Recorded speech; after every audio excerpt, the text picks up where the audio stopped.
খবরের আপডেট পেতে আমাদের চ্যানেলটি সাবস্ক্রাইব করুন অথবা সরাসরি সহযোগিতা পাঠাতে পারেন ইউপিআইয়ের মাধ্যমে। শহর বর্ধমানের 20 নম্বর ওয়ার্ড সর্বমঙ্গলা পাড়ায় হনুমানজির মন্দির সংস্কার করে উদ্বোধন করা হলো। উদ্বোধন করেন বর্ধমান দক্ষিণের তৃণমূল প্রার্থী খোকন দাস।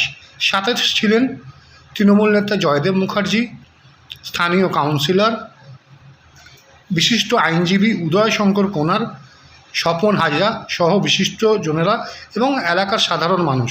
তিনি যে ফিতে কেটে উদ্বোধন করেন এই মন্দিরটি এবং নতুন করে মন্দিরটি সংস্কার হয়, খুশি এলাকার মানুষজন। সেই ছবি দেখতে পাচ্ছেন খবর 7 দিনের পর্দায়। সেখানে তিনি পুজোও দেন এবং হনুমানজির যে মূর্তি রয়েছে সেখানে মালা পরান তিনি।